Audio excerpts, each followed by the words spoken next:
Well, it's pretty cool. This is going down the energetic road, Kris, about how to manifest and how to understand how we bring things into our life as well as work towards what we want. And now, I'm the captain now. coming to you from the K2 Studios in San Diego, California. This sounds great. You sound amazing. I always sound amazing. It's the world famous Everybody's hitting off like BFFs. Kris and Kristine Show. Hey, what's happening, everybody? How are you doing today? Thank you so much for listening. And I am Kris. And I'm Kristine, and welcome to episode 127 of the Kris and Kristine Show. Ah, fantastic. How you doing this week, baby? I am busy. How are you? Aren't we all busy these days? No, you kind of been sitting around. Well, aside from today, like half of the day, there was a good section of the day where I did do some stuff. Like go out to eat breakfast and go grocery shopping. And don't forget to get the truck washed and gassed up. Oh, you did? Yeah. So now we're broke officially. Thank you, California. I had to sell half the house to pay for the gas tank. You know, it's funny. I was watching, YouTube today on the old YouTube, and they had the Fox News segment going on talking about the inflation and the economy. Oh, fake news? Uh-huh. And they had your boy Dave Ramsey on the show. Your boy Dave Ramsey. And he was in there talking about... Envelope system. What? He talks about the envelope system. What's the envelope system? It's his budgeting system that he uses, but go ahead. No, it's called baby steps. Yeah, baby steps, but you use envelopes for your money. Go ahead. You do? Yes, go ahead. Never heard that one before. It's news to me. You heard it here first, by the way. Baby steps with... The baby steps system is with envelopes and writing every expenditure down, but go ahead. Anyways, they were saying that some person was complaining that they were at the gas station, that they actually had to quit their job because it cost more to fill their car up to go to work than they actually made by working. Well, I don't understand how that would work unless you were driving like all the way across the county for a minimum wage job. I could see that where you're driving like 30 or 40 miles each way and it's a kind of a low paying job. But I guess everything is getting expensive. Childcare, groceries. I wish inflation would go away. It will. You just got to Can we have deflation? Sure. I don't know. It's like when you take the little pin and you pop the balloon and the air goes flying out. No, because if you put the pin in it, then it explodes. We don't want the balloon to pop. We want it to just be like untied and slowly leaking the air out, right?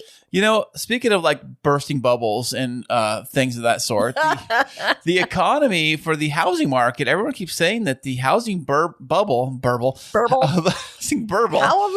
is going to bust.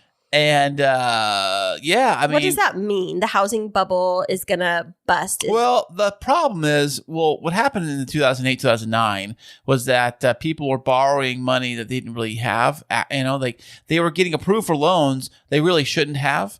And the banks were just giving money out like for nobody's, like it's a fun for all. Hey, you want a loan? You get a loan. You want a loan? You get a loan. How much money do you make? You work at 7-Eleven? Oh, you can just say you make $1 million a year. We'll just write it down the paperwork. Yeah, no problem. You can afford an $800,000 house. No problem. So that was a kind of a different scenario where lending practices were a little bit looser and were the interest rates low and then they had like They were balloons? not. Actually, they were not low back then. The interest rates, I remember back then, I think they were like, you got a good rate if you're like in the 5s. Okay.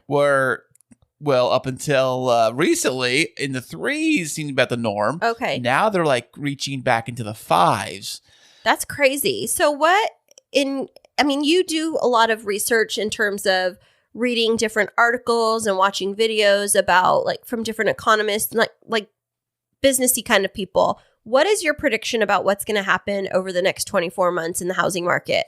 Well, I think... And you heard it here first, everybody. I know. Well, okay, there's two sides to the coin here. One is that you think like, well, nobody's going to want to buy houses if the interest rates are so high. Nobody's going to want to do that. But people need places to live. Exactly. People are going to need a place to live. That's a necessity. I mean, I know a fun, luxurious house can be like a fun thing, but you don't have to buy that. Like, you can drive a Mercedes-Benz, but you don't need to drive a Mercedes-Benz. You can drive like a Toyota or something. Right. So it's not like So people might be buying houses a little more into their wheelhouse. And also, too, I think about this is that when the interest rates go higher, it actually makes your buying power lower. Why is that? Oh, because the interest rate takes up more of your mortgage or of your money? Right. Think about your payment. Because when you go to like the mortgage, the people, and they say how much you want to afford each month, what's kind of your budget, right? You say, well, I want to afford, say, $2,000 a month is what I want to afford for a mortgage. Well, that's great. It puts you in, say, like a $400,000 house if the interest rates are like 3%. Okay. But if the interest rates are now 5%, now you're looking at maybe, is it a $398,000? Right. Just $2,000 difference. No, you're looking at you're down to like $300,000. I'm saying you're $300,000? Like it makes that big of a difference? Listen, I don't got a calculator in front of me. Okay. I'm just saying like that's kind of what it does is that your payment becomes like you say you're only allowed $2,000 a month to make that one payment for your house, right? Mm-hmm. Now, if the interest rate's higher, your payment's going to be a lot higher, which means now you can't afford that $2,000 a month payment. Well, you can afford this whole payment, same payment as being afforded, but less house. Right. And is that why when the interest rates go low that people will like refinance their house so they get a lower rate so that they pay less overall and they have more equity or what? Well, there's two reasons why people do that. I think one is that I refinanced twice on the other house to, in fact, lower my payment, my mortgage payment. You know, Everybody loves paying less, right? So that's one way to do it. Another way people do is they will do the refi, but they'll do the cash out refi. And when they do that, they're basically borrowing money against their loan. Their payment may be either the same, if not a little less than they were paying, but now they've got an extra $20,000 in cash dumped in their lap to do additions or pay off credit cards or do whatever they want with, but you're still paying all that money. So it's not like it's free cash. Okay. Got it. I think I understand now. Normally I get this stuff pretty quickly, but I've been wondering because you've been talking about interest rates. And all I know is it sounds like we bought our house at just the right time and we sold our other house at just the right time to where we could have, a decent rate, not a fantastic rate, but a decent rate getting into this house. I mean, the hope would have been that we could have refinanced for a lower rate after being here for a year or two, but who knows? I mean, the bottom line is that we bought at a good time. I'm really grateful for our house. I love our house. It's so cozy. And our interest rate isn't that bad. Right. I mean, it's actually, if you think about it, today's standards, it's spectacular. It's unheard of. You can't get our rate. Wow. That's awesome. Speaking of houses, our old house, I just looked up on Zillow because I get the alerts now and then. And it's funny, it has increased by another $100,000 from what we sold it at. That's crazy. Has our new house appreciated? I'm sure it has. I haven't looked at it recently. That's interesting that you're trying to look at the old house, that you're more interested in that one than the one that we own right now, you goofball. No, it's because I get the alerts. I get the alerts for this house. See, I get the alerts for the old house because when I bought the old house, I logged into Zillow and Realtor and all those accounts, and I logged in my house as the old house. Mm-hmm. So it still emails me like, hey, your home value is this or whatever, Yeah, maybe they're going to try and buy it from you. And newsflash, we don't own it anymore. Yeah, my old realtor mortgage guy, he has like his automatic email he sends me out about the old house. Like, your value is this, your payment is this, if you refinance to this. Kind of like that's how I got the refinancing done in the first place, because he sent me an email saying, hey, you can refinance for this and whatever. I'm like, oh, okay. That's a good deal. So I called the guy up, and that's when I refinanced, which took forever. Yeah, it did. Well, switching gears from talking about the housing market. Yeah, how was your week been, baby? Well, thank you for asking. I really appreciate that. So my week has been very, very busy between work and events and all those kinds of things. Last week, not this week, we just had the one before, I had 2 weddings. I did not have any weddings this week that we just ended, but I've had a lot of client meetings. And this week that we just started, because today is Sunday, I actually have 2 weddings and a work event that I'm running back to back. So I have at the same time. I have a wedding on Thursday. I have a work event, a women's leadership event that I'm hosting on Friday, and a wedding on Saturday. And it is a very busy time. And I am going to have help, thankfully, this week. And guess who it is? Is it me? Am I on the list? No, you're not. I'm sorry. You didn't make it onto the list this time. My best friend, Kira, is flying in. She hasn't been here at our new house. And I haven't had her in California since The our wedding. Right? Yeah. I mean, I went out there to visit her not that long ago because I had a meeting with my clients out there. But she wanted to give it a shot at seeing what it's like to be my assistant coordinator. And so she's jumping into the deep end of the pool, and she's going to assist me on not 1, not 2, but 3 events back to back. So you're having your intern, Kira, coming out to here to work with you. Assistant, not intern. She's paid assistant. Oh, okay. I like the term intern better, though. But intern gives it as if it's like that she's not getting paid. She's coming in as... Well, it's like an apprentice situation. I just think it's kind of the same thing. Well, she's coming in as an assistant, yeah. Right, yeah. But I'm very excited to have her because I think that it's just so much fun to have her here and to have her here at our house, and then to be able to do the events together and spend time together, and her to be part of my world, and she gets to come to my work event, which is all about women in leadership, and I'm really excited about that. And so I have that to look forward to, but I had 2 client meetings on Friday back to back. And then I drove up on Friday night to Camarillo, where I woke up early on Saturday morning. I had stayed at a hotel, and I had a client meeting at 10 a.m. on Saturday. And then I drove up from there. It was 45 minutes from my grandparents' house. So I went and spent that whole afternoon with them, drove home. It was like 130 miles home, and got home at like 10:45 last night. Got a little bit of sleep last night, woke up this morning, had to get ready, and then I just got back to the house after 5 hours of client meetings for a final details meeting with one of my clients getting married in May. Whoa. I know. All of that. All Wow. of that. It's been busy. And so I'm looking forward to... Well, I was going to say to a little bit of a low-key week, but it's not a low-key week. It's a high-key week this week. You know what? You should start investing in something a little stronger than regular coffee, maybe. You know, keep it going. What are you trying to get me hooked on here? I do not approve. Oh, well, maybe the Red Bulls. No. Natural energy and natural happiness and joy is what fuels my life. It does. You know, when you are super happy about something, it does get you excited about and get you motivated to actually do something. You know, when I sit down and do some podcasting, I get excited about it. You know? Oh, my word. Podcasting. Podcast. Well, thank you. Well, you know, that's your wedding stuff too. You get excited about it. Actually, you're getting paid to do your wedding stuff. I wish I was getting paid podcasting. Hey, all the media companies. Hey, we're hooking you guys up. So, but your wedding stuff, it's this weekend, and Kira's going to be here helping you out. So, has she ever done any kind of wedding stuff before? She's done events and things like that in the past, but I would say that this is kind of the first time for her to jump into this. But she's been assisting me from a distance, like as a virtual assistant, where she's reaching out. Oh, like Siri? No. Like she's reaching out to clients for me. She's sending some emails. She's doing some follow-up work, helping me find some different vendors for different weddings that are kind of hard to find. And so, yeah, she's going to jump in, and it's going to be fantastic. And fantastic. Yeah, I'm excited. It's kind of exciting when your friends kind of like jump in and, you know, help you out doing what you do, and you do things so well, you know. Thank you. And hopefully sometime soon, the next day or so, we should get the quote on the construction bid for our Christine Smith Design office building. Yes. Your building. I love how you just said ours. Thank you so much. It is ours. I mean, it's only going to be used by me. However, you can, say that it's yours too if you would really like to. Just don't try and put any equipment in there because I had to cut you. What? No, I'm just teasing you. But Tuesday, the electrician comes out to do all of the work to bring the power out to that area, and we're just waiting on our contractor to get us the final quote so that we can start with purchasing all of the supplies and everything.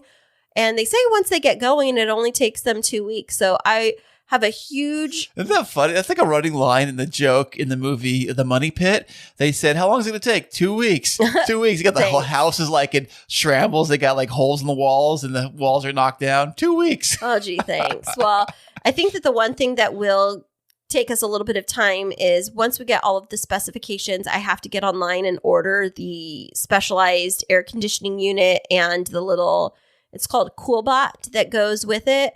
And yeah, it's like a little robot that has a fan that waves up and down. It's a CoolBot, right? Oh my gosh. Hello, I'm your CoolBot. I'm here to serve you. No. Would you like grapes, Miss Christine? What is your problem? No. I'm your CoolBot. Oh my goodness.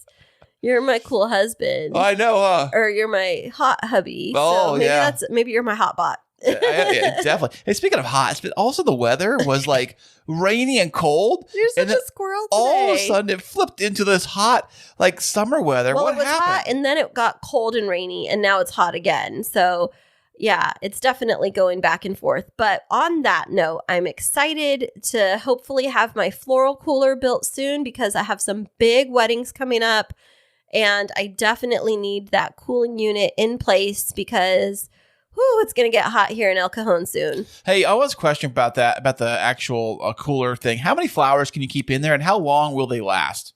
I think we're going to have to test that out. So it's going to be 6 feet by 8 feet, and it all depends on how I use the space. Like if I just put buckets on the ground, it's not going to be as much space as if I have like shelving units in there. But 6 by 8 is a decent amount of space. So you are going to have shelving units? Well, like the ones that I'm going to order off of Amazon that are on like rollers. And so it's like the restaurant ones that you see like restaurant supplies on. Oh, so you can put like buckets of flowers on one section and a bucket of flower on the top of it. So you can have like two, because that's what you really want to do is have two sections of two or three. Yeah. Some of those things have like 3 shelves on them. And so we'll just have to do some research and, find something that's going to work in a kind of moisture rich environment so it doesn't get all rusty and nasty and that kind of stuff because wood wouldn't really work. And so what do they use in the regular coolers? What do they have? They have the metal shelving that I was talking about that you can get from Amazon. I don't know. I have a bunch of stuff saved. Home Depot's got a bunch of metal shelving. Well, I have a bunch of ideas saved on Instagram because I follow a bunch of other florists and they've been doing some like tours of their cooler so I can see how they have it set up because you definitely want to use your space effectively. Right, because you had 6 by 8 and you had no shelves at all. Everything would be on the floor. You'd be like, this is all I got. This is my space here. Exactly. Well, for your situation with flowers, you really need to keep them in containers and buckets. So you need to have water and that kind of stuff, I'm assuming. So at what temperature does that cooler have to be, by the way? 40 degrees. 40 degrees. So that's Fahrenheit for us in America here. And that's what would be a regular refrigerator? I think that's kept like, I don't know, like 30s maybe, because I know, freezing is 32. So that's what a regular freezer is at? I think, no, a regular freezer has to be colder than that. Has to be colder than 32. Okay, yeah. Because it has to keep things ice cold, not just like frozen. But I think that, I don't know, I'll have to figure that out. We'll have to Google that. Figure what temperature is ideal for flowers to keep them at. Yes, there's a whole science to it. And so, in terms of storage inside of the cooler, there's some different options. I can get some like small 4-foot or 6-foot like folding tables that we can stick in there just to kind of get things going. So I can have like 2 different levels, but I'm going to have to get some of that like rolling shelving or something in there because as I start to make the floral arrangements, I'll have the buckets down lower on the ground and then have to have some racks for the actual floral arrangements to go on too. Right. Yeah, definitely. To figure out all that. It's going to be totally enclosed, no light getting in there at all. Like no windows or nothing, right? Just a lamp or something. Right. There'll just be like an overhead light fixture. But definitely no outside light because anytime you have like windows and things like that, it's an opportunity for heat to come in and cold to escape. UV rays. You got to think about it. It's like an ice chest, like a big giant ice box in or a refrigerator or a freezer, and there's no windows on those. Once you get those really fancy ones, you see those fancy refrigerators? They've got like the window on them. Yeah, like the ones from like the grocery store where you can like, see stuff inside of it. Right, which always are fogged up. I go to the grocery store today and look at the ice cream aisle. If you had the ice cream door open too long and you close it, it's like all fogged up. Right. So people keep them open so they can see what they want to buy, which I didn't buy any ice cream today. What? I know. There wasn't any on sale I liked. And the kids were like, nah, whatever. So I'm like, okay, kids, then whatever it is. I guess we're going to get ice cream today. Well, thank you for asking about my week, but what's been happening with your week this week? Well, I released another episode of Podtastic Audio. And you did a great job with it, by the way. I listened to it. Oh, thank you. That means so much to me, baby. It really does. Aww. I put a lot of hard work and thought into that episode. It was the most recent episode of Podtastic Audio. I believe it's episode 50 something. Yeah, 57 or something. I know. I was looking at the number and I couldn't believe that you have that many episodes of that podcast. I know. It doesn't take me long to really make the episode. I make them pretty quickly. It's whatever is popped up in my head at the time I'm kind of thinking about. I just started recently taking notes down, like maybe a month or two ago in my iPhone. If I think of something really cool or relative to what I'm going to talk about, I'll jot down a little note down in my notes feature in my phone. Oh, that's awesome. Yeah. So if I'm coming back to do an episode for that week, I'm like, what am I going to talk about? I'll whip out the phone. Oh, there's an idea. Boom. Mm-hmm. And then I'll just base an episode around that. And that's kind of what I do. Everything's pretty much freestyle, kind of like we do here.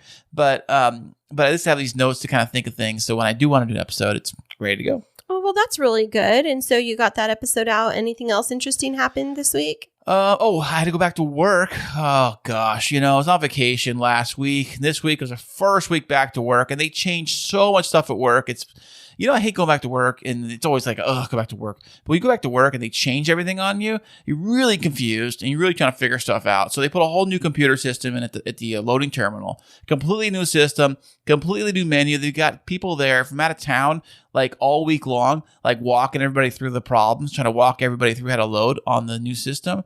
It's like an iPad looking thing. Mm-hmm. And it sounds like so much fun. Well, it is until you don't know what buttons do what. And then you're like, I was being sarcastic.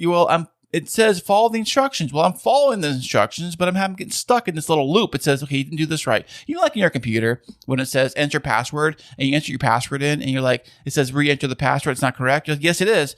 And then you type it in again. And then if you're Kris and you type it in 10 more times and get locked out indefinitely from your computer, only then to later realize you were missing a few digits. Yeah. Right. You got to call Apple and they wipe it out for you. Or they'll say this thing like, please reset your password. And then you reset it to the old one. It says, the one that said it wasn't working. Cannot set it to the old password. You're like, that's the one that was supposed to work in the first place. Yeah. So it was a very frustrating week. We're still working out the bugs and the kinks and things like that. So, it actually takes longer for us to load because we have to do the process kind of twice.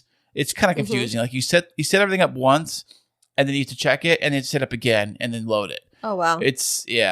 That's irritating. But with the Kris and Kristine show, we had a big milestone this week, didn't we? Absolutely. The Kris and Kristine show took a little trip over to Sydney, Australia. We definitely did. And we have a fantastic guest that's on the show this week. It is our longest distance interview yet. He's going to be back with us right after this. Hey, thank you so much for being a loyal listener of the Kris and Kristine show. And as that you are a loyal listener, we have a very fun opportunity for you to get involved with the show. Ooh, tell me more. If you like to get exclusive content you can't get anywhere else and to receive free merchandise shipped to you every single month, ooh, I want that. Then head over to patreon.com/The Kris and Kristine show. That is patreon.com/The Kris and Kristine show. And welcome back, everybody. Today on the show, we have another fantastic VIP guest. He is a best-selling author, a creative visualization coach, and is passionate about emotional well-being. Welcome to the show, Barry Nicolaou. Wow. Thank you so much for that beautiful introduction, Kristine. Hey, Barry. Oh, the crowd is here for you, buddy. Thank you so much. Now, how was your flight over here on our personal jet? Can I just say, I love your jet. It is absolutely beautiful. Too much food, by the way. I think I could probably use with a bit less alcohol and food, but beautiful, beautiful flying. Well, it was quite a long flight, flying all the way from, where is it? Sydney, Australia? Sydney, Australia. Hours. Yes, it is a long way. It is a long way, but it's beautiful to be here. You fly that long, do they feed you like all 3 meals on the plane? At the same time, yes. Wow. Well, we are so excited to have you on the show today. And you are coming to us from Australia, which is definitely our furthest away interview. And we're super excited for this. So we appreciate you being here. We are recording this on a Saturday afternoon, which means it's around what time for you? We've got 7 a.m. on Easter Sunday for me. Wow. You're like in the future. So what's the stock prices like? I'll send you a text there, Kris. Insider information. I'll never forget when I was traveling to Australia and I flew over the international date line and then lost like a full day. And on the way home, when I flew back from Sydney to Los Angeles, I arrived 2 hours before I departed from Australia. It was crazy. Yeah. It is insane. Yeah, it's just such a long ways away. I think that it's just over 7,000 miles between the two of us, but sounds crystal clear. So thanks to Clean Feed for that. Yeah, shout out. Yes, absolutely. No, it's beautiful. I can hear you so clear, just like you're in the same room with me. It is brilliant. That is the whole idea of the podcast. You make it sound the best, it is the best. Well, Absolutely. we are super excited to have you on the show today, Barry. And we'd love, before we chat a little bit about you as a professional, to learn a bit about you. So you live in Sydney, and I can hear in your voice that it sounds like you have a pretty strong Australian accent, which I'm sure we have accents too. Are you from Australia originally? Originally, mum and dad are from Cyprus, which is, I guess, part of the Greek heritage there in the Mediterranean. So parents are Greek. I was born in Australia. I won't tell you the year because that gives away my age. 1985? 78, actually. Oh. So I'm a little bit older, but it's exciting to be in Australia. It's a beautiful place to live. Much of our content and our inspiration does come from the US, and we've got a lot of beautiful content here in Australia as well that we're discovering and that is helping us grow as people and understand the scope of potential we have within us as a person and as a nation. So it's really exciting to see what the future holds, especially when you come from that perspective. Now, do you have a favorite place that you like to go to in Sydney, whether it's a restaurant or like a natural landscape area that you could recommend to our listeners? Actually, if you do come to Sydney, you might have heard of the Blue Mountains, which is a beautiful mountain range approximately, well, Sydney is a coastal city. So the Blue Mountains from the city itself is about an hour and a half drive. And what we love about Sydney is in an hour and a half, you could be in the majestic mountains and an hour later you could be on Bondi Beach. So you've got this beautiful, Sydney has got this beautifulness to it that it doesn't matter what you love. If you love the more forest, green, jungle inspired life rather than say a beach, you can move to the mountains. And then if you love the beach life and if you love the sand and the water and the beautiful cafes on the water, you can live near the city, near the beach. So it's a beautiful country, a beautiful city in that respect. So it's absolutely beautiful. So if you do come to Sydney, Australia, please look me up and we'll go for a lovely drive. And I've just become your unofficial tour guide. That would be fantastic. For all of our thousands of listeners, you're going to be very busy. The one thing I've always wanted to know about Australia is that I keep asking you, Kristine, because she's been there so many times. I said, hey, I know that the toilets flush the other direction than they do up here. That's like the coolest thing ever. I just heard about that, you know? What? The water flushes backwards to us than it is for them. Well, actually, we're probably backwards to you. Yeah. Yeah. But I heard about that, you know? Yeah, I'm not sure if it's clockwise or anti-clockwise that we flush, but I think it's got to do with the southern and northern hemispheres. Right. Anything below the southern hemisphere flushes the other direction. That's correct. crazy. I think anti-clockwise. It is crazy. It is absolutely. We've got a pool in our backyard and we've got a skimmer box, obviously, which sucks the pool water in and filters it. And you can tell from that, Kris, which way the water sucks. And it's interesting because I was doing that today. It's really funny that you brought that up. And you can see, and I was actually going, it's going anti-clockwise. And I'm like, oh, duh, Barry, you live in Australia. Of course it goes anti-clockwise. So it's a bit of a moment. Bit of a clarity moment. Now, Barry, we're going to have to demystify some Australian stereotypes with you Go for because it. I know that, Kris sits over here and what were you going to say to him? G'day, mate. Do people actually say that? No, they don't. Okay. Well, listen, they might, but it's not in the Steve Irwin, Crocodile Dundee mannerisms. It's, okay, right. And we usually cut off the mate. It's just g'day. G'day. And it's more of a I'm interested in knowing how you are, but I'm not. but I am, but I'm not. So it's just like, g'day, how you doing sort of thing. Like a howdy, we say out here, howdy. Kind of like howdy, yeah. It's like conversational. I'm passing you by, kind of tipping of the hat to say, I recognize you. G'day, how's things? But it's the mate part of it gets used on its own. It's like, and I find myself in emails, I find myself writing mate. And I don't know why I do that because a lot of my emails are to the US and I think, but maybe they're taking that wrong. Or so I've just gotten past that now and I just say, well, this is who I am. And if it's taken wrong, then it's not meant that way. I have a friend that's from the UK and he texts me back with cheers, mate, at the end of the message. So yeah. I guess it's maybe, I don't know. Maybe we should start using that, Kris. I don't know. I don't know if I can call you mate. Oh, you're right. Well, I am your housemate. But okay, other questions that we have. Again, demystifying Australian stereotypes. Go for it. Do you have a pet kangaroo or a pet koala? No, they are all not true. No, actually, there's a beautiful zoo in Sydney called Taronga Zoo in the heart of the city. I don't know any friends and family that go there. You do go there if you've got small children and you want to introduce them to animals that they only see in books. But we don't have pet koalas. No, Sydney's got close to 5 million people, so we're a big city in Australia, but we're probably a tiny city for places in Europe and in the US. But no, we don't have. We've got a little dog. Nice. She's a Cocker Spaniel, and she's 15 years old. She's lost her hearing. But she can see perfectly fine. But she's getting older in years now. But that's about the animals that we have in our house.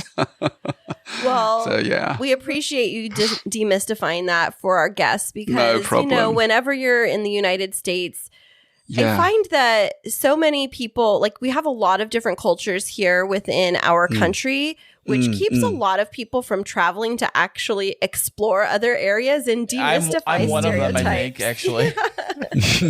Well, the thing is, I think Australia too. Isn't Australia? Don't you guys have like almost every type of climate in Australia you can find in the continent? We do. We have a lot. Actually, if you do go to the Blue Mountains, there's a place that you'll pass on the way called Springwood. And Springwood is in the Guinness Book of Records for the best climate in the world. Really? It's like 23 degrees all year round. That's amazing. So so it's pretty wild actually. So it's really unbelievable. And when you say 23 degrees, you're speaking Celsius, correct? Celsius, of course. Yes, it is Celsius. So many different things about our cultures. I don't even know why the United States doesn't really use the metric system and always defaults to Fahrenheit. It's like when you do something wrong originally, like so long ago. And you just have to stick with it. Right. It's exactly what it is. Can't be wrong. Too late now. We can't fix it now. It's like when you're going on a long road trip, right? And you forgot that one piece of luggage and you're like halfway there and it's like, 10 hours into your trip. Like, well, I ain't going back for it. It's actually interesting when we watch US movies, which is most of our movies here. When cars are doing 60 miles an hour, we think, God, that's slow. Right. But then when you, Yeah, 60 kilometers an hour is like, I don't know, about 30 miles an hour or 40 miles an hour. So it's like 60 miles an hour. That's really slow, like really. But then you convert it and you think, oh, that's about 100 kilometers an hour. Okay, that's our highway speed over here. So, okay, now I understand. So it gets really surreal in that sense. Now, the thing that I think I would like is that when you weigh yourself, it's in kilograms versus pounds. And so we do, yes. I could be like small in kilograms and be like, yes, I lost so much weight. And you're all looking at the number like, girl, go on a diet. What's funny, Barry, you said about the speed is that a company I worked for had a packaging, like a small box van truck or a semi truck, I think it was, but the speedometer was in kilometers? Kilometers, yeah. So I was driving it down the road. And I'm like, I'm speeding. Oh, wow. So I looked at it, I'm like, what's that KMH stand for down there? Yeah, that's right. Yeah. No, it's all good. And the new cars today have that variant where you can push a button, I think, and convert it from miles to kilometers per hour. Hey. Yeah. So you can just do whatever it is. So if you can just press a button and all of a sudden you're not doing 100 kilometers, you're doing 60 miles an hour. So it's pretty insane. Now, one thing that I did want to ask you about, Barry, is in America, we have fish and chips. And when I was in Australia before, we had chicken and chips. And I learned there that French fries aren't always called French fries. They're called chips. Is that correct? Correct. Yeah. So just chips. We just call them hot chips.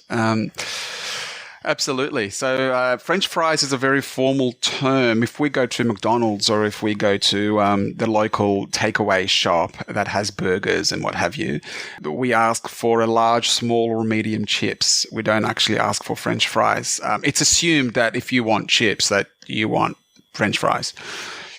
So, hey Barry, I got a really important question. I just thought about this.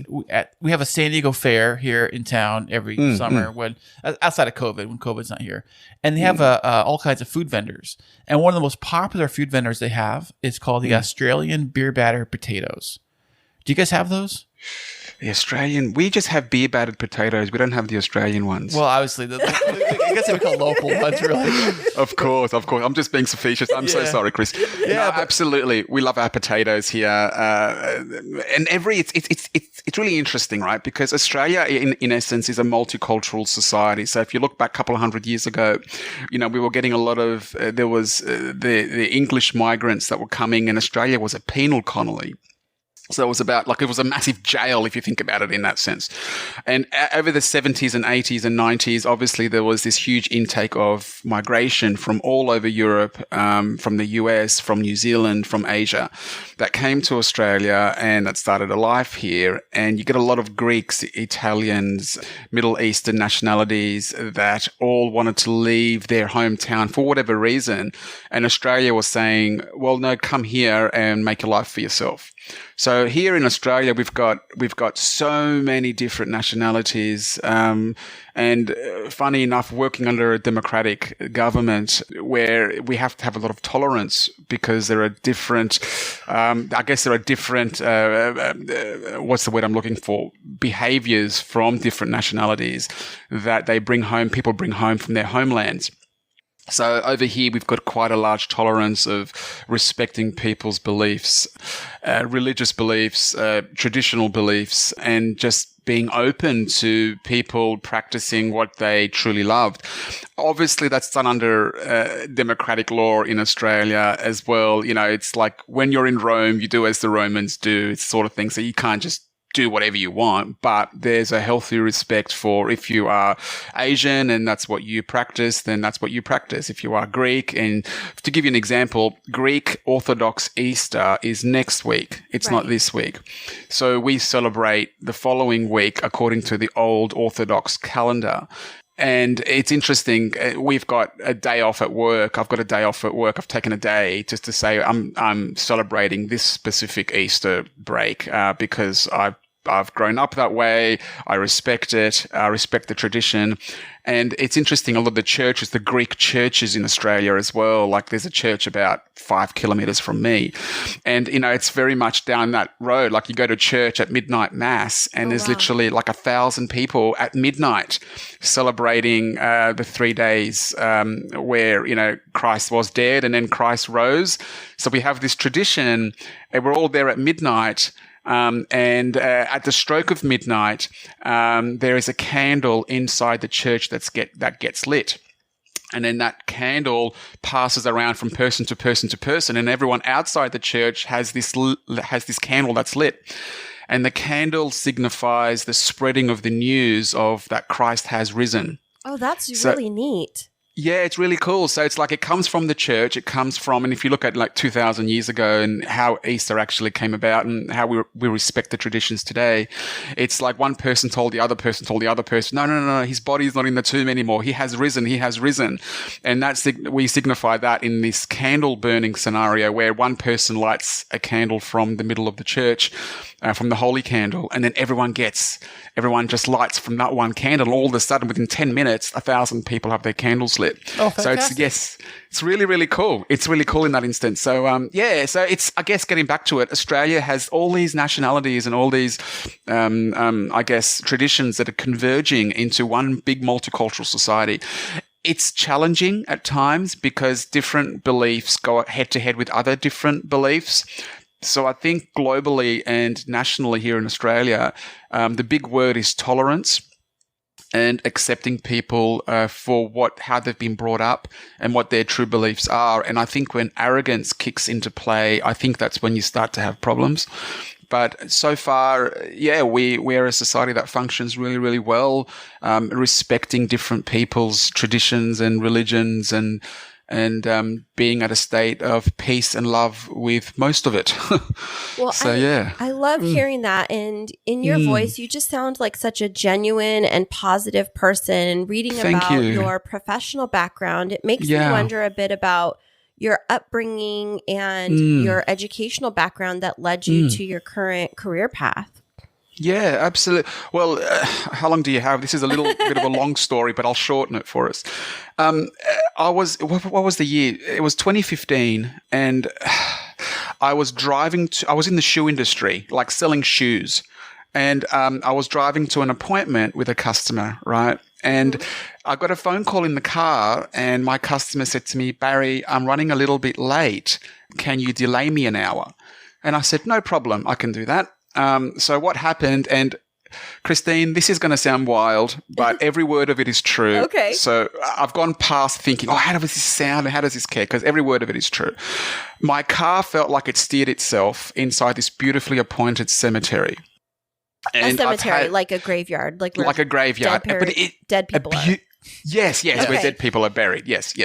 And this is the most beautiful graveyard. Think of big, wide, open roads, canopies of trees, beautiful, beautiful decorated gravestones. It's basically a place, this is going to sound horrible, but it's a place you can almost have a picnic at. Like, it's so beautiful. Like, it's gorgeous. Well, that's how they usually are, aren't they? Like that? Yeah, there's some pretty spooky graveyards. This is not one of those. This is a place where you just go, oh my God, I could actually spend a lifetime here.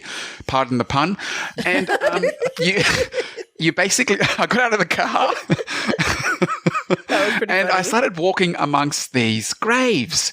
And you start doing the maths and you this person was this old when they died and this person was this old when they died. And I leant up against my car. I closed my eyes for a minute and I had 3 words bombard me on a soul level. It wasn't as in the dialogue we are speaking about today. You can hear me, I can hear you, and there's this clean feed going on. It felt like that it was given to me on another level. And it scared the bejesus out of me because I didn't quite understand what that meant. So those 3 words were live your life. Oh, and I thought, if you're going to tell me something, give me the lottery numbers. Give me something I can really live my life, make some money. And I went home that night not thinking much of it. And then I woke up at 3 a.m. And the word your was glowing in my mind, as if live your life. Don't try and live a life based on what someone else wants for you. Be specific about what lights you up. And from that, the next morning, I got up at 5 a.m. and I just started furiously writing. It wasn't intended to be a book. It was just a brain dump of what lit me up and what I was passionate about and what inspired me. And it was nothing to do with shoes. It was everything to do with the potential within us, about how most of us don't really tap into it and wondering why we don't tap into it. That leads you down a path of fear and not wanting to make mistakes, blah, blah, blah. So I just started writing. About a year later, I had a manuscript. And I thought, this looks like a book, but this is not going to get published. I have no idea who's in the publishing industry. Even if I did, it's a struggle to find someone to take you seriously as a first-time author. And then I get this random Facebook message, guys, that said, we publish books. If you have a manuscript, we'd love to hear from you. And I'm like, that's so bizarre. What? Like, are you like, and I've learned to appreciate when you go down a certain path in life, and this has happened for me and it might happen for you and your listeners as well. Once you go down a path that is intended for you to live, a purpose-filled path, the green lights come quickly and often. But what I found in my life, if you're experiencing continual red lights everything you try to do is a struggle. This person's giving you grief. Your job's really hurting who you are. You're arguing with your spouse at home. Your kids are giving you, if you're consistently going down red lights all the time, it's time for a change. It's time for you to shift that mindset. And after I got that message on Facebook, I met up with this publisher in Sydney, and he said, Barry, I love your manuscript. Let's find a way to get you #1 on Amazon. Ooh. So that turned into a campaign, and we hit #1 on Amazon, I believe, in 6 countries and 19 categories on the site. Fantastic, and that's led to, it's exciting, Chris. It's truly exciting. It's something that I've had an appreciation for. The epiphany at the graveyard was something that has led me down a path of understanding energy, understanding people's perspectives, but being true to you regardless of all of that. Like being honest with your decisions and not really caring too much about other people's opinions on your decisions. Now, Barry, Yeah. do you think that you were a positive person going into this so that it was easier to buy into the live your life vision that came to you, or did you struggle with cynicism? I definitely had a struggle element in it. Generally, it's interesting. It's a really good question, Kristine, because biologically, my mum and my dad fled Cyprus because there was a war in 1974 that the Turkish actually invaded Cyprus and took half the island. And my grandparents said to my mum and dad, you better flee, go to Australia, go to another country. It was either Canada or Australia. And my mum and dad came to Australia. And there's this fear-based mindset that got passed down biologically to my brother and I. And and this is the thing that I've really tried to hone in on as I've gone down this specific path, is the fear that we've got passed on to us biologically doesn't necessarily have to become the fear that we take on for the rest of our lives. You can change your biology in that instance. You can look at scenarios in the world where people are living the life that you think to yourself, well, if they've done it and they've got their fears, then there's really nothing stopping me apart from my own thoughts and my own beliefs and my own fears. So yes, I did have that mindset that got passed on from mum, which was be careful of starting a business, be careful of trusting people, be careful of true love if they're real or if they're not real, or be careful of investing your money there, and there's this kind of general fear-based mindset of just be careful. And then you ask yourself, is that a way to live life? Is that a way? We've only got these 70, 80, 90 years, if we're lucky, of this beautiful existence. And I don't know, but I came to that epiphany at the graveyard, which was, do I want to live the next 3 or 4 decades of my life based on that mindset? And will that have regret for me when I'm 85 and in my bed and having all my loved ones around me going, Barry, it's been great, you know?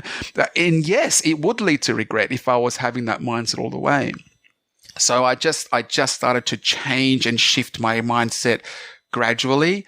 The epiphany at the graveyard was my pushover moment. It was my moment where the universe said, you're ready.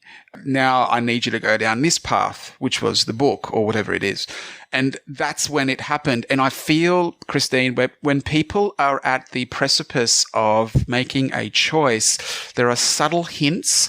And if you don't listen to those hints, it taps you on the shoulder a bit louder and a bit louder and a bit louder. And all of a sudden you get this moment of clarity, which enables you to make a decision based on your inner truths, your inner convictions.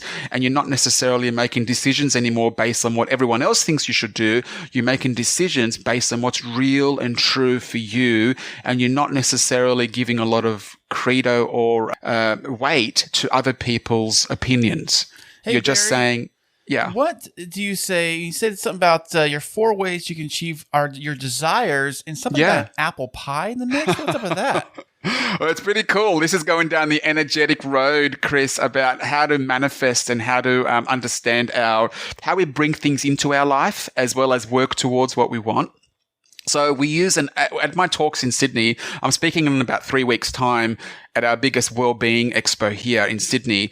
And we talk about this apple pie scenario, which is what are the 4 ways you can get what you want in life? And we use an apple pie as a really innocuous little example, right? So let's just say you want an apple pie. And you're like, okay, how can I get an apple pie? The first way to get an apple pie is you go and buy it. Really simple, right? You go to the shop, you go, here's $5. They give you the best apple pie you've ever tasted. You say, yes, I'm satisfied. The second way to get an apple pie is if we're catching up for a coffee, the 3 of us, and Kris turns around and says to me, you know what, Barry, I'd really love an apple pie right now. There's a bakery next door. Do you mind if you go and buy me one? Here's some money. So then I'll say to Kris, no problem. I'll take your money and I'll go and get you the best apple pie you've ever tasted. So then I go and buy it for Kris and I'll bring it back for Kris. And Kris goes, oh my God, I have had the best apple pie. Barry, what did you put in this pie?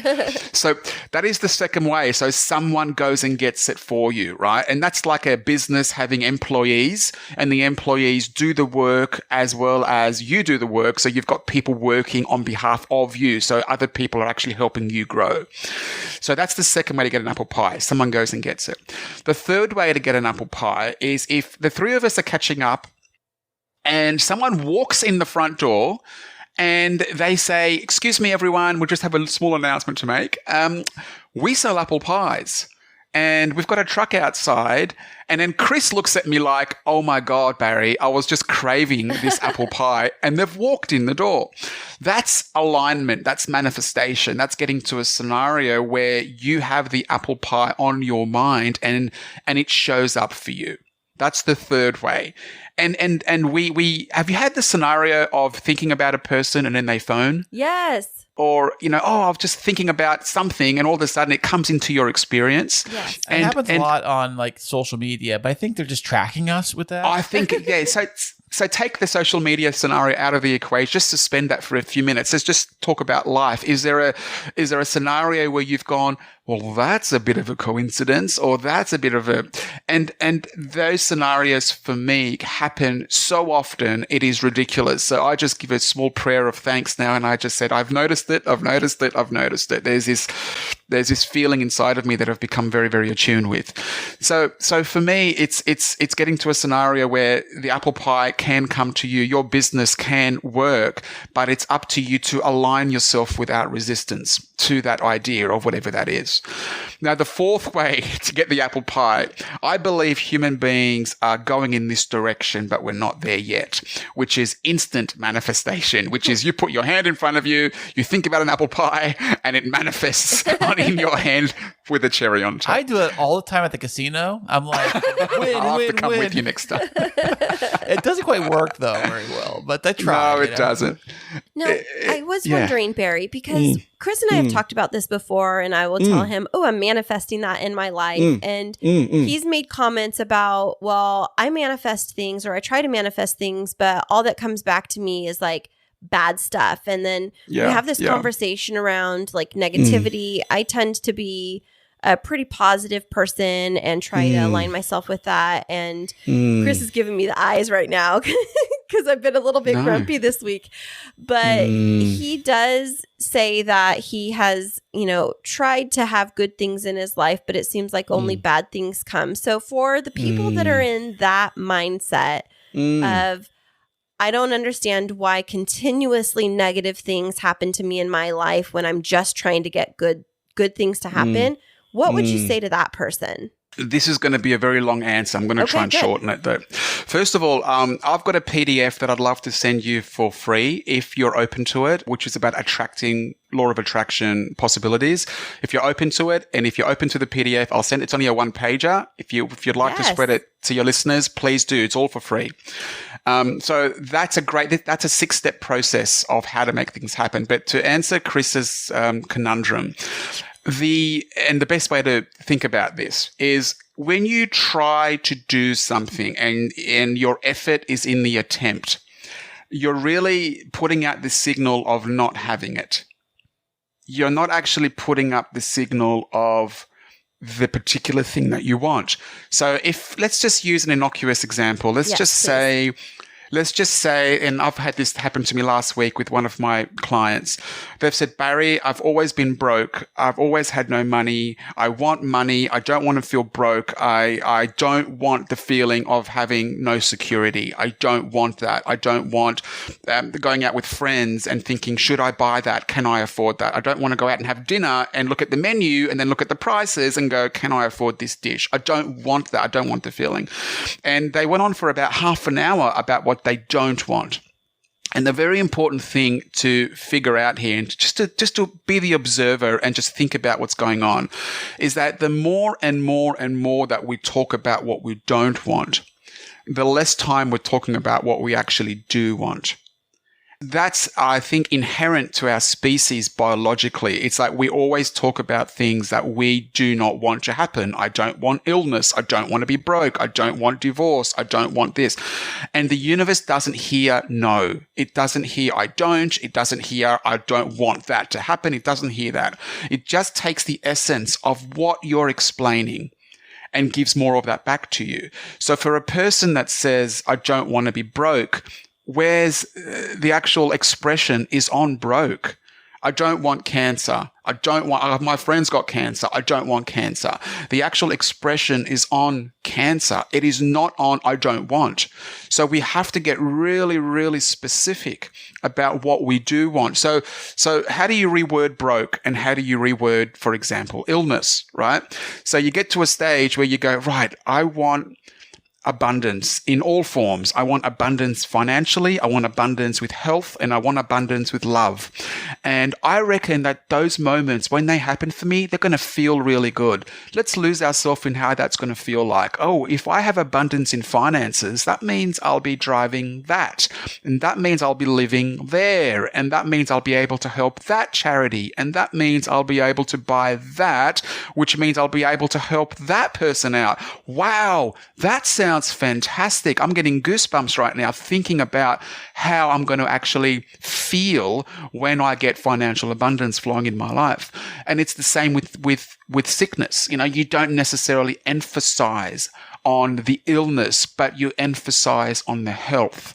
So you start to go, so when I'm healthy again, this is going to feel really cool. That means I'll be able to climb that mountain, which means I'll be able to eat that food, which I'll be able to be there for my mum, and I'll be able to be there.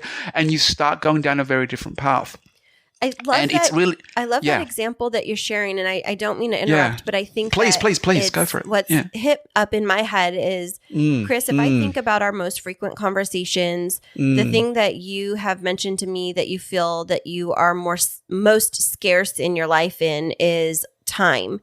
And feeling like you've said it multiple times, and this isn't a negative. I'm just trying to figure out how we can work together on this. You talk about there's never enough time, there's not enough time, or I'm always fighting against the clock. And one of the things that I've said to you is, like, what if you just took a breath and you realize, like, you have time. It's just about how we spend it and trying to stay really positive about it. But it seems like it's always something that you feel like you're fighting up against. So, well, it's because I'm always trying to do more and more. I'm always trying to do more and present more. But you always feel like you don't have enough. So I guess from what I'm asking, Barry, is from your perspective, together, how could we work to make it feel that time isn't, even though we know that there's a finite amount of time and it seems like we're fighting against the clock, how can we flip it so that we can maintain more positivity and stretch our, I don't know if it's our effectiveness or stretch our productivity? Well, it's a really good question, and I'm really happy you've brought it up, because the time scenario is actually a current conversation with my wife and myself. Lana, my wife, sounds a lot like Kris. Okay. Lana piles on so much. She's a lawyer by trade. She's a very, very good contract lawyer. She works for one of Australia's biggest health companies in that sense. And Lana is very methodical about how much she can fit in. And if she has fit in something, she goes to the next level. Oh, okay. And all of a sudden, we've got too much burden on our shoulders, and we end up being not just time poor, but we end up being very stressed with one another because we feel that we're having the same argument over and over again. And we had this conversation last night, so it's really, really fitting that we're talking about it today. So my conversation with Lana last night went along the lines of, is there enough time for us to do what we want to do? And then the answer to that is, well, yes, we think that there is. And then we go down that road of asking ourselves, do we think we take on too much in the name of progress? Do we take on too much? And Lana looked at me and she says, well, sometimes I do, but all these things need to get done, Barry. All these things need to happen. Yeah, deadlines, Barry. Deadlines. Oh my gosh. Deadlines. It's like we're married to the same person, opposite gender. Right. It's surreal. And I got to a stage where, and letting you into my little personal circle here, I got to a stage and I said to Lana, if we keep running at this heat level, at this, an engine can only run so long if it's at full speed. Right. The easier you go on your car engine, the longer it'll last, right? So you think to yourself, this is a marathon. This is not a sprint. So we have to consider that if we want longevity in health, longevity in finances, and longevity in relationship, we have to just go down a gear and realize that there is enough time. But if we're trying to fill every microsecond with something that's productive and progressive, we're going to miss life.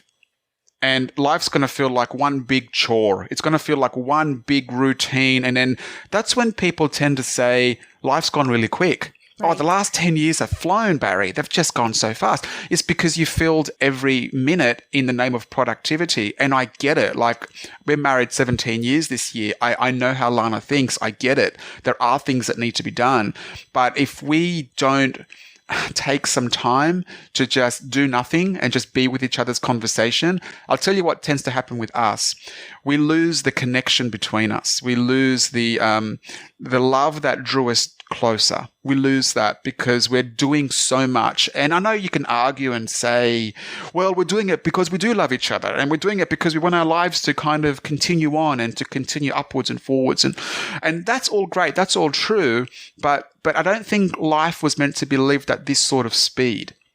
That's a really good point, because sometimes we forget, like, we miscommunicate with what progress really is. Like, Kris and I talk about, we used to say at the end of our podcast, keep moving forward, but this forward movement can sometimes become so anxiety producing, because it's like we have to do more and better. And so one of the things that I was wondering about as you were talking is if we're telling our brain to, like, help us slow down and be more in the moment, and that what we're doing is enough progress, what if our brain doesn't buy it and it goes back into this, like, hamster wheel of, we call it, like, the American piece of life, the more is better, or, bigger and better always, where I've battled that sometimes when I'm trying to focus on manifesting positivity and staying positive is my brain's like imposter syndrome, or you don't deserve that good thing. So how do you handle it if your subconscious just doesn't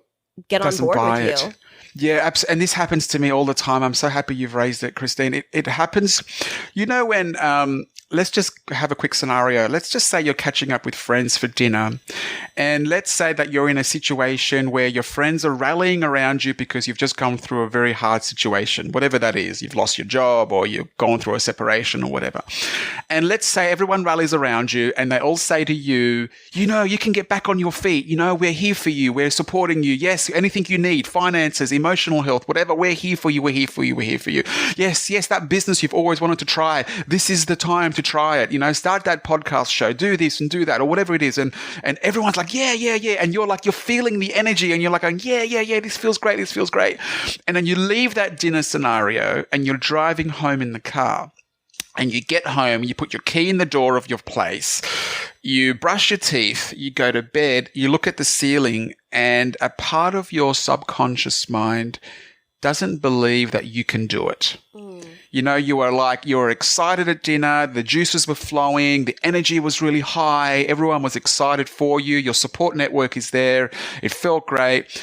But then something inside you just doesn't buy it. It doesn't buy that you can do this thing that everyone believes you can do.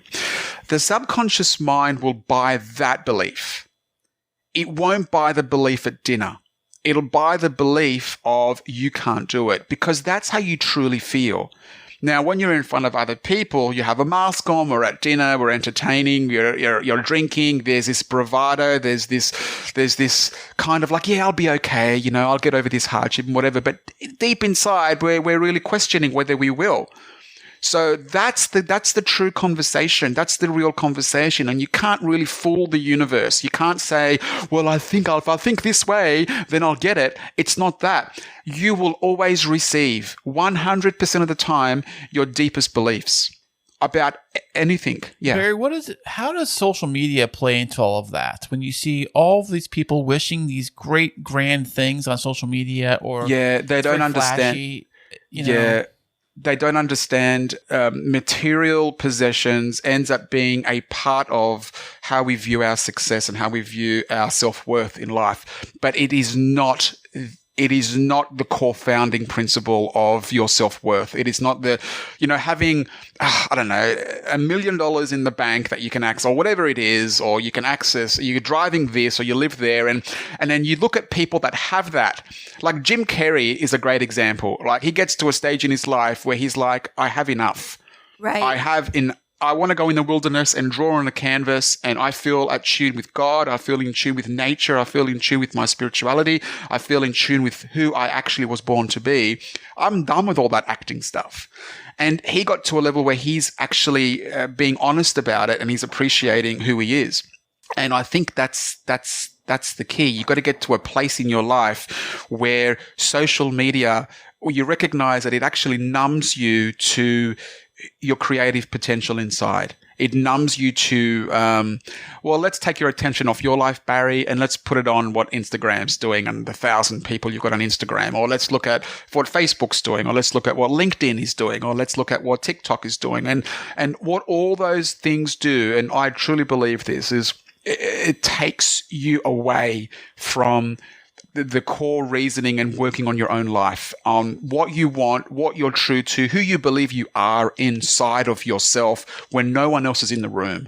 Like that true belief of who you think you are, and working on that person, not necessarily taking your attention away to what this person's doing or what that person's doing.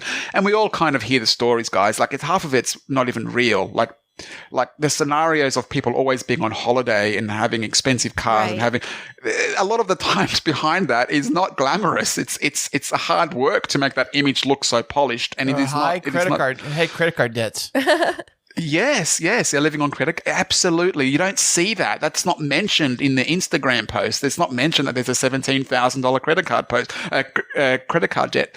So for me, and the work that I'm doing in Australia, it really hones down on who are you really inside, and what are your true beliefs? And my work's gone from working with individuals to working with corporations. So this is going to sound really, really wild, but my latest client is the Australian Maritime Museum. And they are a corporation. My clients before that were law firms, literally law firms who want to understand what manifesting actually means and the mental health behind all of our decisions. So it ends up being there's this deeper level. And the best way to describe this deeper level is, let's say you're on the beach and you're looking at the water of the beach. You understand that there's an undercurrent, there's a subcurrent that is influencing the water on top. Do we buy that? We do buy that, right? Yeah. Right. So so the undercurrent are your beliefs. You can't necessarily see people's beliefs once you're looking at the surface. You only know once you dive in the water, you dive into the person, and you realize that they've got other things happening that you might not be aware of. And those other things are influencing the surface that most people see. So for me, I get enthralled. I get passionate about what's going on in the undercurrent, in underneath that ocean, because that influences what's going on top. So what we're seeing now, I believe, is we're seeing a world, apart from the war in Europe, or apart from COVID-19, or apart from all the negativeness that we see, I see a world that is much more in tune with the undercurrent than with the surface. And if we live our lives in that way, And social media, by the way, is the surface. People have become so used to looking at the surface, it becomes habitual. It becomes something that we do by habit. And if we have these habits that we're always doing and we don't remember doing anything else, then we'll stay with our habits, and we don't really feel like changing our habits because it's hard work. It's something that we have to work on to change a habit. So for me, sitting back and going, okay, what are my habits? What are the unhealthy habits? What are the healthy habits? What do I want to do with my life? How do I feel most alive? And aligning all that tapestry up with my next right move. What does that next move look like in that direction? That's what it means to hopping on a podcast with Kris and Kristine. What it mean? You know what I mean? Like, how does that look like? And then I make that move rather than letting social media or friends or family dictate what that means for them, for me. Does that make sense? Yeah.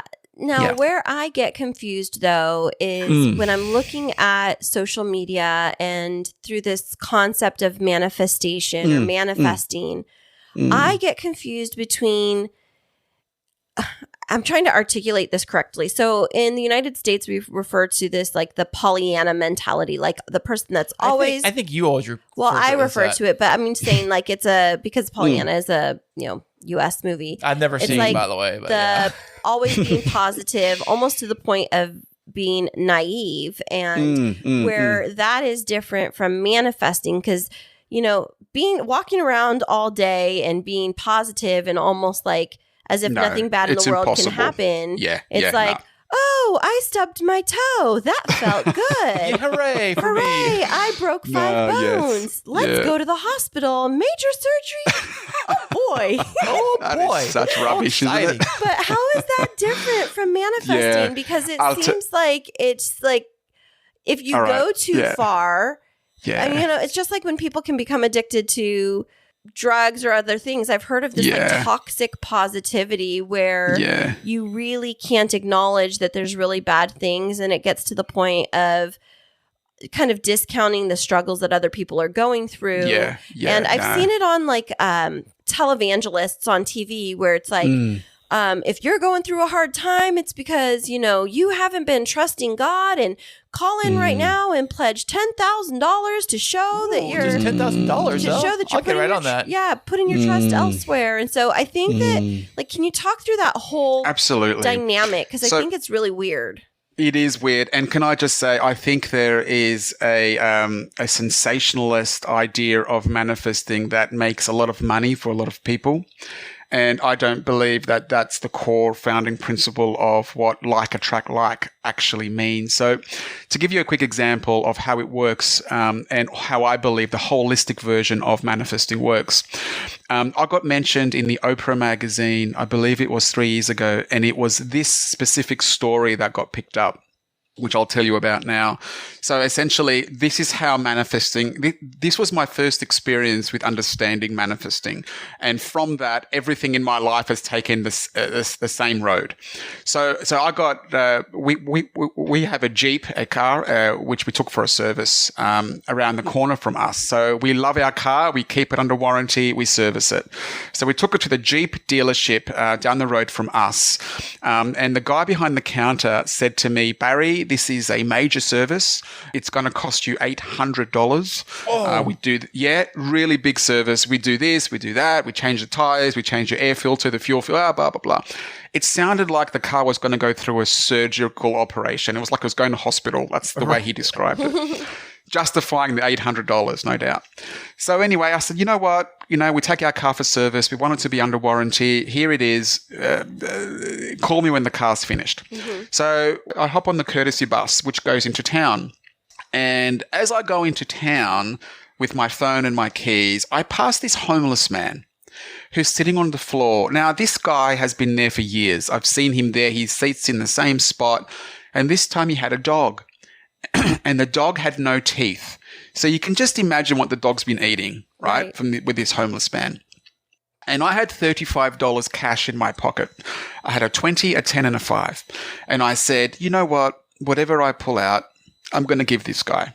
So what do you think I pulled out? I pulled 20. out the 5? Of course, the $20 note. So I go down on my knees and I said, listen, this is for you. I don't really care what you do with it. I want to give. I want to be in a position where I want to help you. And I don't know what, $20 for me is not a lot of money. For him, it was probably a very hot meal and something that would make his day. So as he smiled at me, he gave me this beautiful beaming smile. Again, he had missing teeth as well. So you could just imagine like the scenario that he's living. And I get up to walk away. And the best way to describe what happened next was a gust of wind felt like it was concentrated in my pocket. And the 5 and the 10 flew out of my pocket, circled above our heads, and landed at his feet. Oh, wow. And I thought, that's awkward. That was my lunch money. So then I thought, Barry, $35. What does it mean for you? What does it mean for him? So I gave him the $35. Look and at you. What a guy. I know. I just thought it is your time to give, like it's your time.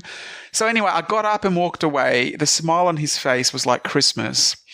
And I look up at the trees above me. The maple leaves were starting to fall. It was about 12 to 13 degrees Celsius. So it was quite a crisp, beautiful day. I had my coat on. I felt blessed. I felt loved. I felt understood. I felt a connection to Source, to God, that I had never felt before. I had never even felt this connection in a church. I just felt that I got in tune with the nature of God, which is giving. God, I really feel that to this day. If you want to know about God, you can know about God. But if you want to know about the nature of God, I'm interested in his nature. And his nature is to give. And his hands are open.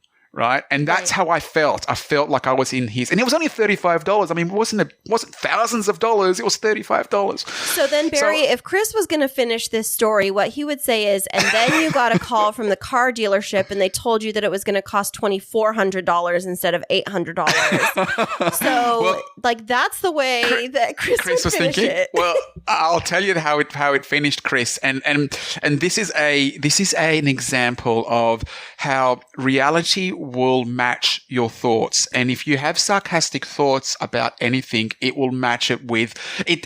It doesn't understand sarcasm. So if you don't feel really genuinely that something can happen for you, life will give you that example. Like it won't happen for you. If you've got the next person that says, well, I believe I can have this, then all of a sudden scenarios, situations, people match that belief. And then you end up receiving that. So back to the quick story. I go in the shopping center. I buy myself a coffee with a few coins I had in my pocket. I get a call from the dealership saying my car was ready. Hopped on the bus, spoke to the bus driver. His name was Gus. And we had a great conversation about how like attracts like. He then tells me a scenario of what happens to his wife in a similar scenario with a homeless man. I'm like, that's weird. So we go back to the dealership, go to the same counter, Kris, the same guy behind the counter slides my keys over the counter with a piece of paper detailing the service of $800. I open up the paper. I go through the list of what he had done. He gives me an invoice for the bill, and the bill was for $398. So they got you mixed up with somebody else. Is that what happened? Well, that was my conversation. So I said, no. I said, you've got a mistake happening here. You must have me confused with somebody else. Kris, I did exactly that.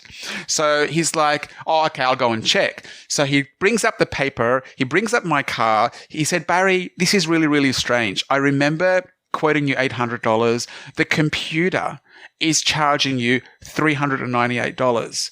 That's all I'm going to charge you today. And that's when the penny dropped for me. I got out of my left brain and I got into my right brain, and I started to think of maybe there's more going on here than I completely can see and understand.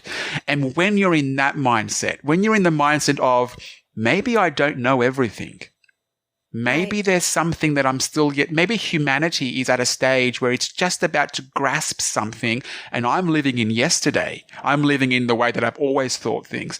So for me, it ended up being a conversation of, am I open to this? Right. And if I'm open to it, then the next move in that arena happens, and then I've got a bit more understanding. But if I'm closed to it, or if I'm sarcastically, and I was this way, I was like, oh, that's crap. That's not true. That's just woo-woo science. It's fluff. It's not real. Yeah. And then you start researching Einstein, and you start researching Einstein's teacher, Max Planck, and you start seeing what they used to say about energy and understanding thought. And then you start going, holy crap, there's actually science to support this. Where have I been? And you start going down that road, and all of a sudden, just like learning a trade, you don't learn a trade by learning the most complicated task. You learn a trade by learning the most basic task and then climbing the ladder to the most complicated task. It's the same thing with this. So you start to get little understandings of how something works, and then you start to think, holy crap, well, if that's true, then I wonder what happens if I do that. And I wonder what happens if I go there. And I wonder what happens if I think about this. All of a sudden, your knowingness, your skill set opens to something more complicated. And this is where I was at the graveyard. I got open to something, and I just said to myself, okay, I'm not going to be arrogant. I'm not going to be ignorant. I'm just going to see where this goes. I'm just going to be open to it. That's all I am. I'm not a believer. I'm just open. And all of a sudden, when you're open, then divine source or manifestation has a way of communicating with you. But if you're closed-minded to it, either two things are happening. Either you're ignorant to it or you're arrogant to it. And I found myself being a bit of both. I felt myself going, it's all crap. All my friends don't believe in it. My family thinks it's nothing, and I'm not going to believe in it. Or are you the person to say, I'm not saying I believe in it, but I am going to want to know more about it just for my own information, just for my own knowledge, so I'm not totally arrogant or ignorant to it. And all of a sudden, when you start going down that path, little nuggets of wisdom begin to show, and you go, wow, I never thought I'd be in a position where I'd have to really think about that, because I was so far down the other path that I wouldn't even have paid attention to this before if you asked me. So all of a sudden, then things start opening up. And for me, that's exactly how it happened. Like that story of the car being serviced got me mentioned in the Oprah magazine because there were after stories on true manifestation. And that is the key, guys. That is the crux of what we're speaking about. It is when you're in value to people, when you're of value to people, if you can consistently be of service and consistently be of value and help people as much as you can get through their obstacles, or try and offer them recommendations, or try to just be there for people if they need you, or reach out to people that you haven't spoken to in a few years. Like, be there for humanity as much as possible. That's when the universe responds. And it says the same thing to you. It says, how may I serve you? What do you want to happen? What are your fondest? You want more time? Here's a way to get more time. I'll let you hire a person. I'll increase your income, which means that you can hire a person, which means that you guys have got more time together.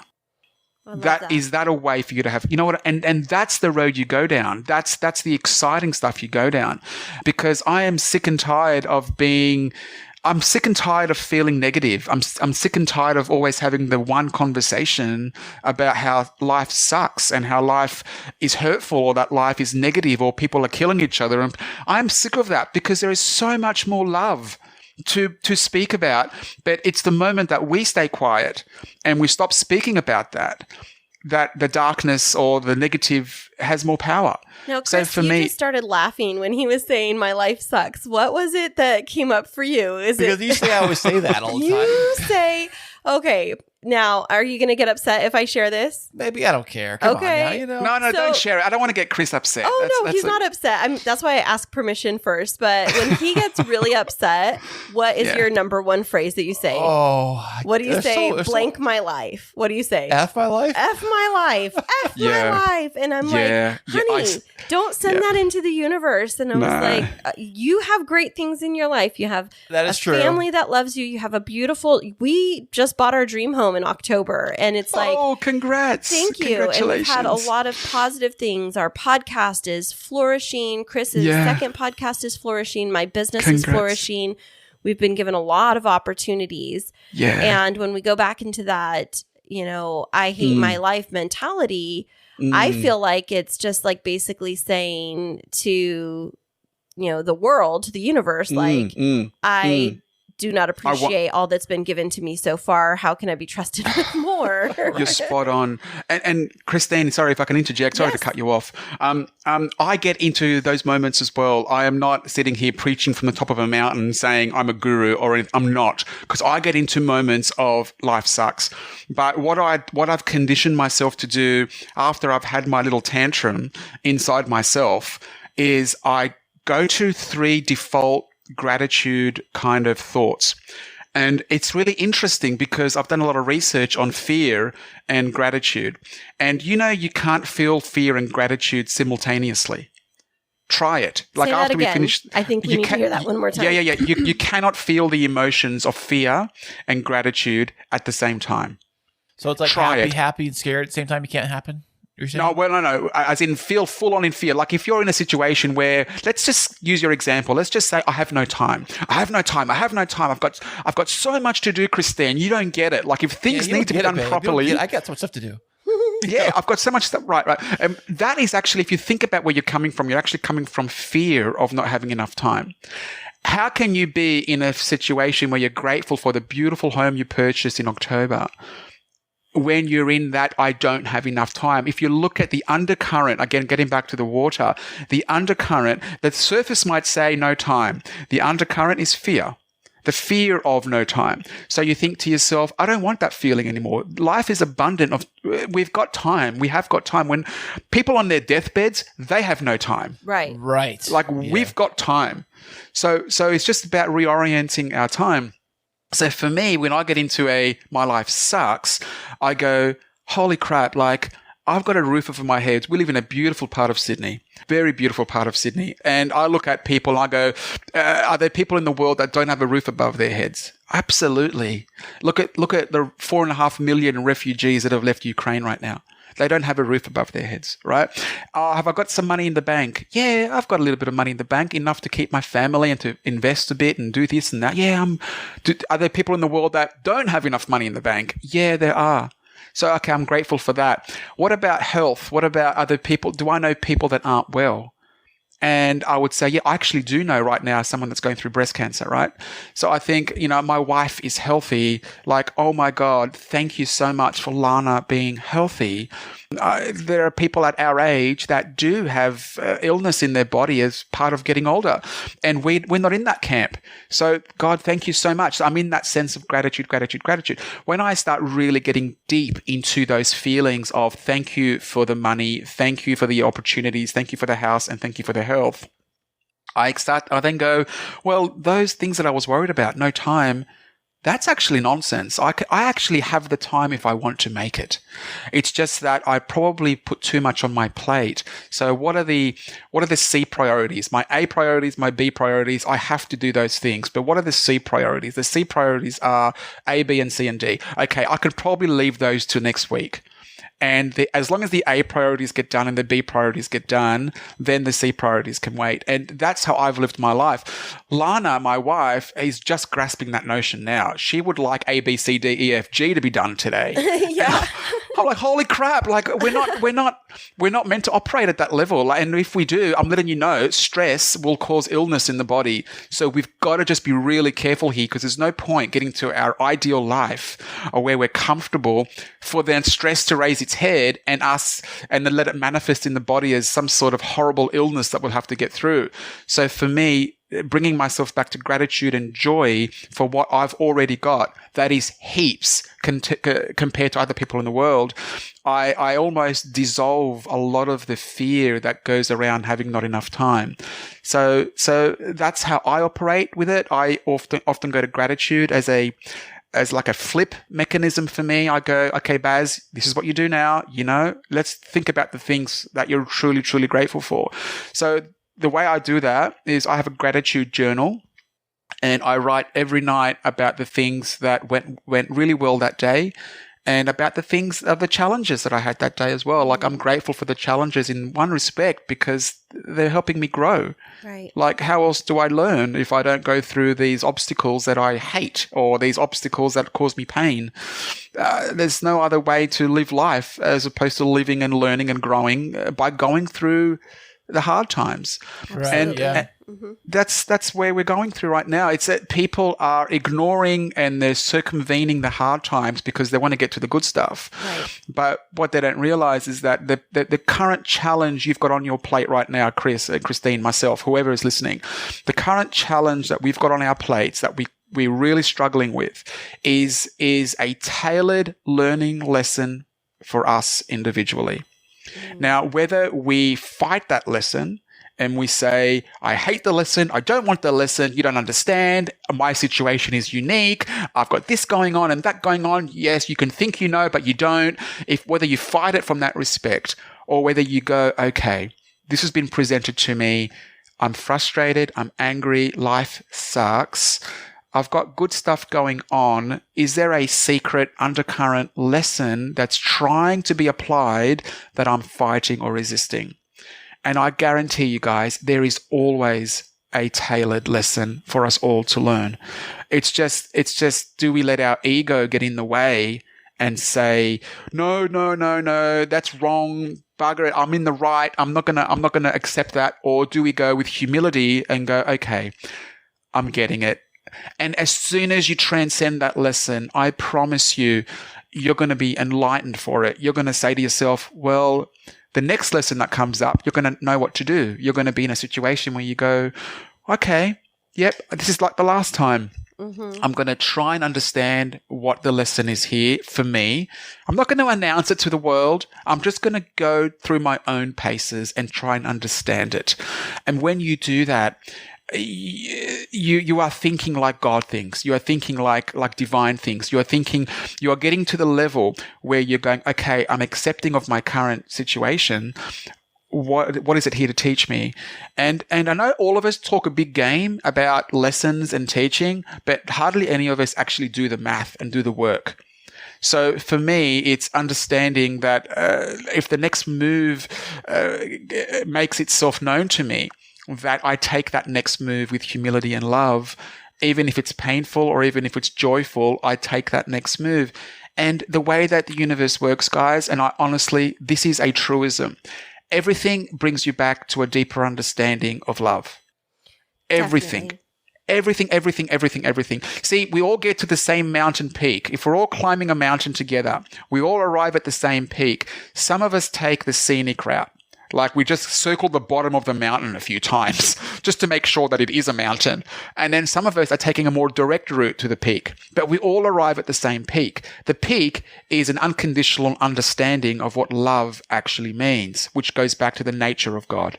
His nature, his way, his understanding of how human beings need to understand these deeper lessons with humility and love and then teach it to each other so we can all grow in a deeper understanding of love and manifesting and whatever it is you want to accomplish. And speaking of teaching, you have done so much to enlighten and educate us, but I would love it if you could share with our listeners where they can find out more about your book. And then I believe you have some classes that you teach that our listeners can subscribe to. Absolutely. And can I just first say, I apologize if I've rambled. I No, get really you're passionate good. about You're it.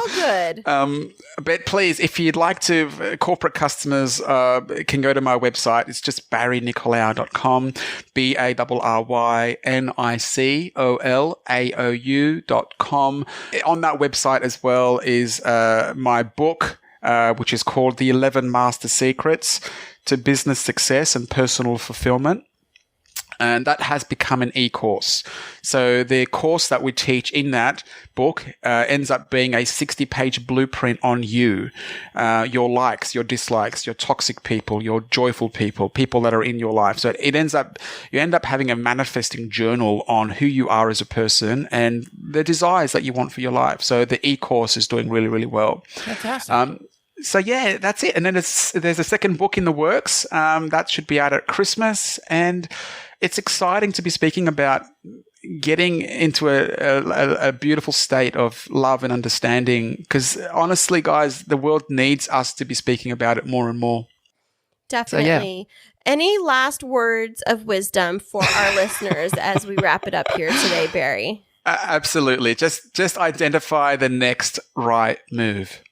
Don't try and look at the big ball of manifesting and the big ball of what the world's going through. Just identify what you want and just say to yourself, if that is what I want, what would the next right move look like in that direction? Would it be to talk to Kris? Would it be to hop on a podcast? Would it be to call your accountant? Would it be to read a book? What would that move look like? And then once you identify that move, do it. Make that move. Nice. Absolutely. Well said, Barry. Well, I think we just settled on the title of your next book, The Next Right Move. Sponsored by Kris and Kristine. Well, Barry, thank you so much for joining us today, especially on an early morning for you. We appreciate your time, your talents, and your expertise. We know that it's definitely added value to the lives of our listeners, and we look forward to hearing of more great things that you're doing in Australia and across the world. And thank you so much. Thanks, Barry. Thank you so much for having me. Thank you. Hey there, K2 crew. We love having you as our loyal listeners. To keep up to date with what's happening behind the scenes, check us out on social media. Yeah, you can find us on Instagram and Twitter. And don't forget to follow our Facebook page. Yeah, tag us in your favorite fun stories, and guess what? You might just end up on the show. Ooh. You know, Barry was so fantastic for coming on the show today. I really, really appreciate calling all the way over to Australia. I know, it was so much fun, and I just loved talking about ahead of time before the interview even started what everybody got to hear, talking about my favorite things about Australia with him. You're talking about your Pavlova? Pavlova. That's the one, yes. But the one thing I did not ask him about was if he likes Vegemite. Now, Vegemite is this spread that many Australians use on like bread. I had it one time. I put way too much on a piece of bread and it was very salty. I've heard it's an acquired taste, but Barry, once you listen to this, we need to find out, are you a Vegemite lover or a Vegemite not lover? What does it look like and how do you use it? It kind of looks like really like Nutella with like salt or sand mixed into it. It has like sand mixed into it. Well, yeah, it has like a gritty texture to it. Oh, and so how would you serve it? Like I just said, like on toast, you put like a very thin layer. I've heard that some people put it on their sandwiches, almost like in lieu of a mayonnaise or with a mayonnaise, but they would like put it on their bread first. And so it's definitely a very unique to Australia thing. And so you either love it or you hate it, or you acquire the taste for it. It's not something that I would like to have more than the one bite that I had, but I think I sampled it incorrectly. So, oh, right. Yes. So, Barry, are you a Vegemiter? Yeah, Vegemiter. Or a Vegemite? It sounds like something you could sprinkle in your garden, like making things grow better. No. But, you know, it does come like in a little container, kind of like the Nutella, too. If your tomatoes aren't growing very well, just sprinkle some Vegemite on it. No. It'd be good. There was this other thing in Australia that I tried that I really liked, and it was called Milo. And it's a drink. It comes in like a green can. It's almost like it's like a powdered, kind of like a chocolate milky kind of drink. But yeah, it's definitely, there's some very unique things to Australia. And I love the culture so much. I love the people. I love the country. I love everything about it. And so it was just very nice to have Barry on the show. You know, Australia, I was kind of wondering about that. You know, Australia actually, if you look at it on the globe, is pretty close to Antarctica.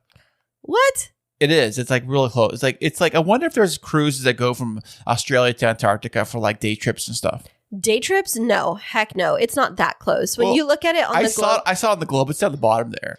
Yeah. So if you say like, oh, well, it's only 5 inches apart on the globe, that's probably like thousands of miles, Kris. And I said a day trip. Day trip? No.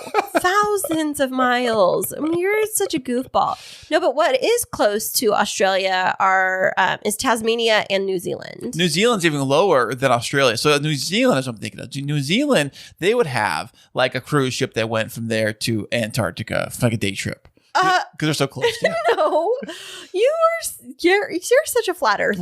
What a trip! No, flat earthers would be like they fall right off. Antarctica is like the edge of the world. It's a wall there. So what are you doing? I'm looking it up now. I'm looking to see how far is New Zealand from, what were you asking? Antarctica. Distance. Okay, you keep talking and I'm going to find this. So, you know, I was in Vegas maybe like 10 years ago, BK, before Kristine, and I was at this club and there was a big group of like a tour group bus of these people from Australia. There's girls, maybe some guys too, mostly girls I was running into, you know me, in the clubs. So, but they were all from New Zealand and from Australia, and they're doing this whole tour across America, do this whole tour, and they happen to be in Vegas during that weekend or week or whatever it was. And it was so funny because they were all talking with their accents, of course, and everything from Australia and stuff. And I was asking them a good time, and they are, you know, it was fun. They were gambling. I met one girl, we were playing roulette on the roulette table. You know me, I like playing some roulette. And so we were playing roulette together. She's telling me about her flight leaves in the morning. And I'm like, gosh, how long is that flight? You know, it was like 20 something hours. So what'd you look up, babe? Okay. So you are right that New Zealand. Wait. Stop right there. What? You are right that New Zealand is the closest country technically to Antarctica. And I guess technically, if you wanted to fly and do a day trip out of it, you could. I don't know if there's that many frequent trips flying between the South Pole and New Zealand, but guess how many hours it would take you to travel there by plane? Just one way? One way. Now, is it just to the edge tip of Antarctica or to the north? Distance from Antarctica to New Zealand. Or to the pole itself? No, just distance. I don't know, 100 miles? Dear, my darling. Yeah? It is 3,100 miles or almost 5,000 kilometers. Or as Chris would say it, kilometers. Yes. And it's an 8-hour, 9-minute flight from New Zealand to Antarctica. Now, is that to the actual South Pole, like dead center, or is they talking to the tip? Because the tips are pretty close. Like They are not that close. It says 3,100 miles is the closest. Yeah. So the total straight line distance between New Zealand and Antarctica is 6,360 kilometers and 244 meters. So it is a long way away. It is not close. And you cannot do. Well, how far is it from our house? Oh, gosh. You know what? We're live radio right here. We're not going to be looking at how far it is from our house, Chris. I want to take a day trip to Antarctica. You may go. Do you think I should? Think I overdressed? I went to Antarctica. Like, what? Think I'd be overdressed for Antarctica? Maybe like it's cold down there. Wear a tuxedo and you'll fit right in. Penguins, huh? That's why they call it a penguin suit, right? I heard penguins. This is true or not? Do penguins actually mate for life? I think it depends on the kind. I know that emperor penguins supposedly do, but I do not know specifically about the other breeds of the penguins. But I do know the other creature on the world or on the earth that does mate for life, and that's lobsters. And that are lobsters in Australia and are lobsters in Antarctica? Are they too cold for that? Probably. I don't know, because if you think about it, it's really cold off of the coast of Maine, and like Maine lobster is super famous. It's not Antarctica cold, I'm sure. I don't know. But I mean, Maine is close to, well, not super close, but it's like kind of direct access to, isn't it like Iceland or Greenland or all of the above? You're thinking of North Pole. That's the other side.